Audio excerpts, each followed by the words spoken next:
So now I'm going to take a look at the 38th President of the United States, Jimmy Carter. Again, 5 criteria we look at as our guideposts are growth, finances, international politics, war, and security, and to leave the country better or worse. Up to this point, we've been talking about presidents that, in my mind, were images that were provided to me from history books that I had studied roughly, but we don't have a living memory. I don't have a living memory of Jimmy Carter, but technically we are now entering the era where I was alive during the Carter administration. But even though I was alive, I was a child. I was a small child. I was an infant, and so I don't have any actual memory of Jimmy Carter. I only have what was presented by people who did have memories of him. So we're kind of entering that era. And when I was looking at Ford and now looking at Carter, it strikes me how much different the policies were than what the memory of them was. And I think this will be even more emphasized during Reagan. But what I was really aware of and what struck me when doing these back to back, and one of the reasons I wanted to do this back to back is because I do think it's important to look at the history in context and in order so that you're not just pulling people out of their frame. Ford was so much more, I guess, liberal in terms of a lot of ideas than I really envisioned him as a Republican. And Carter, fiscally at least, was so much more conservative. And when looking at growth, that is one area where I do think you can really condemn a lot of Carter's decision making because, yes, he inherited a horrible economy and he inherited the stagflation that Nixon created, Ford failed to fix. But there were opportunities that he just passed, the most notably being on health care. There was a huge opportunity with a Democratic president and a Democratic Congress and a need to have some sort of program created to deal with the economy and to spend to really stimulate the economy and growth. And he just didn't do it. He missed the opportunity. Now, you can argue, and I think it's a fair argument, that the focus needed to be on inflation, and there was a worry that spending would increase inflation. And you can argue that we were in deficit spending at this point, and that was problematic, and that he didn't want to go into deficit spending. But he was so hyper focused at all times on not spending. He did bring down the deficit as a percentage of GDP throughout his presidency, but this was not the time to be fiscally conservative. This was the middle of a financial and economic crisis, and I think he missed the moment. Yes, he did create the Department of Education and Department of Energy, and those are both good things that produced good outcomes and really were necessary. But I think he alienated Congress with his fixation on pork barrel spending, and this was a Congress that I think should have been willing to work with him. I think would have been willing to work with him, but felt attacked by him because of his financial, you know, conservatism. He was a Southern Democrat. He really was a fiscal conservative, and so I think that was just missed opportunities. I think that's also a criticism I would give him with regards to finances. Again, he never balanced the budget, and a lot of that, again, was not his fault. It was dealing with stagflation. It was dealing with that. He did have a slight economic recovery that then collapsed because of correct decisions he made with regards to inflation. But I think if you're going to raise interest rates that much, you have to counterbalance it with government spending, and he didn't. And I think that's part of why the economy crashed so hard, so fast. Although I do think it's a completely fair argument to make that when you raise interest rates that high, there's not much you can do to really save the economy. And because of what Nixon did and Ford failed to do, Carter didn't really have a choice. If he was going to save the country from stagflation, those were the decisions he had to make. But I was still not going to grade him high with regards to either growth or finances because of that.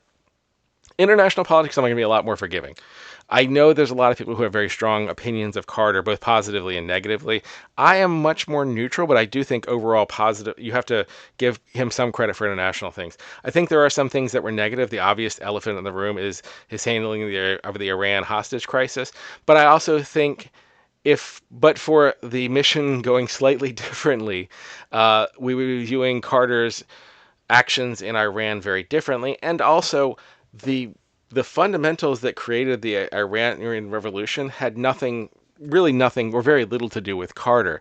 That goes back to Eisenhower, as I talked about during his time, and his obsession with getting rid of Mossadegh, or at least failure to stop the overthrow of Mossadegh.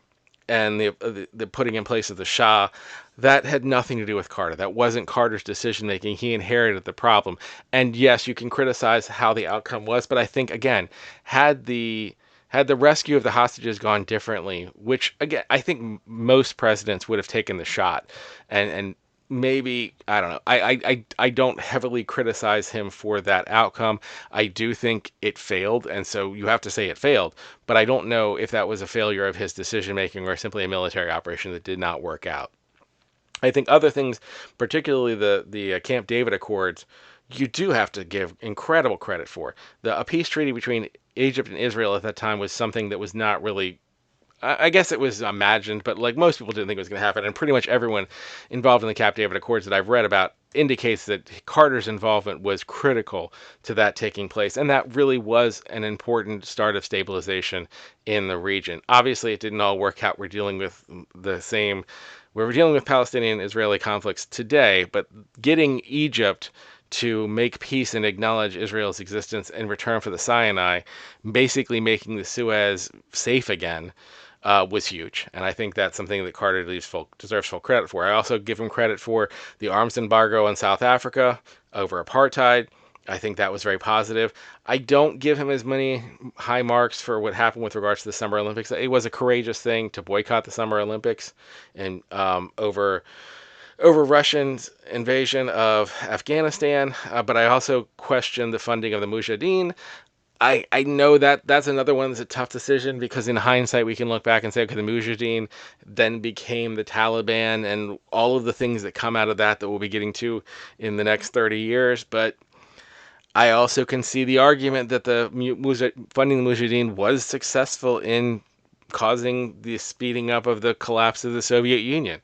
So this is another example of something that I think future presidents got a positive outcome from that Carter really started and did not benefit from. He also wanted to, and I had forgotten about this, pull forces out of South Korea, and it was a huge controversy, and he wasn't able to withdraw them. And that was an interesting thing that I had forgotten about, that I kind of view as I think that was probably the right decision, and it didn't follow through because I do think South Korea at a certain point needed to. We still have troops in South Korea today, and he was trying to shift them over to Europe, where at the time there was a real threat on the Cold War, and maybe that was the right decision, but it didn't proceed.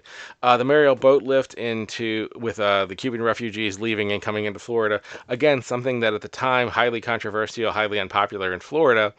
But looking back, I think the number of Cuban immigrants that we have in Florida who came over as refugees, that community is really a fundamental part of South Florida. Ironically, very conservative leaning at this point, so that had a negative impact on the Democratic Party. But I don't think it had a negative impact on America. I think that was a positive. So all of those things put together, I think overall. Oh, and I forgot one of the most important ones, the Panama Canal. This has been a recent controversy. There's been a lot of discussion about this recently because our current president, President Trump, has been criticizing the deal, saying we never should have given up Panama. Here's the reality, in my opinion. You can't hold those kinds of things in countries that are not yours without expecting at some point huge backlash, terrorist attacks, and it's a canal. If you basically tell a country that you're going to take control of a part that is in the center of the country against the agreements that you made, you're begging for a revolutionary action. You're begging for a terrorist attack, and it's just such a huge, easy target. So the amount of money I think you would have to pay to secure the Panama Canal was definitely outweighed anything we did. It wasn't a feasible thing. It could have been done, but it would have cost more than what we pay to use the Panama Canal and allow it to revert. So I think Carter made the right decision there. I think it's just silly to think that we could have held Panama absent Panama becoming a state or in some path, because the resentment that would have been there and just the ease of someone just needing to sabotage such fragile infrastructure that a canal is. A canal can't move. There are locks. It would be. And it would be too easy for people to just plant bombs or do horrible things to the Panama Canal in response if we had not followed through on our promises to allow the canal to revert back to Panama. So I think that was a necessary and correct decision. On that same note, going to war and security, I think Carter kept us out of conflicts. I think Carter did a very good job not getting the U.S. entangled and entrenched in complicated things. Could he have done better with regards to some of the treaty negotiations? Maybe, maybe not. I don't know. But again, I'm perhaps because I'm comparing him to the people that came before him, where we had the entire Vietnam War era and we had all of the various conflicts that the U.S. kept getting entangled in with regards to the Cold War and domino theory, and Carter being able to not only avoid those but disentangle. He was pulling us out of the conflicts in Latin America, where we stopped. I mean, we didn't entirely stop giving funding to dictators. We gave less funding to dictators. I think you can make a point that he probably shouldn't have funded the Sandinistas, but we were doing a lot of things with Pinochet and other places in Latin America because we were of a domino theory that we stopped doing, and we got ourselves disentangled, and we didn't get ourselves caught up in those messes. And I think that's a positive. So overall, for war and security, I would say he's above average, not exceptional. Not going to give him incredibly high marks, but I do think above average. And that brings us to, of course, the most important category. Did Carter leave the country better or worse than he found it? For me, I don't think this is a difficult question, but I don't think it's as much better as some people would argue. It's certainly not worse, which most people at the time would have argued when he left office. He was incredibly unpopular leaving office because he did make a lot of difficult decisions that didn't pay off initially. The raising of interest rates to get rid of inflation. With regards to the oil crisis, getting rid of price fixing, which the decisions made by Nixon and Ford with regards to the first oil crisis were really causing problems with the second oil crisis that we had in 1979. And reversing those decisions was unpopular, but it was necessary.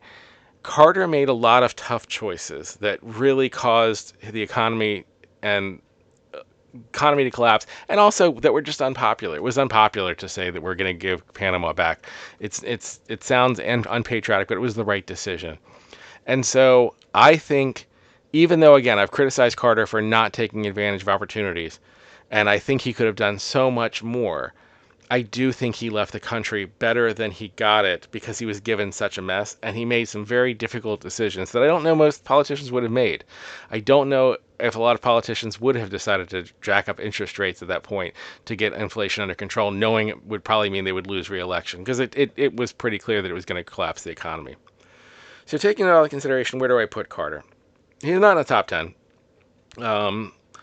He's, for me, probably around the bottom of the top 15. In fact, looking at the chart, I think I'm going to put him just below Chester A. Arthur and just above James Garfield at number 15. So Jimmy Carter currently is going to sit at number 15.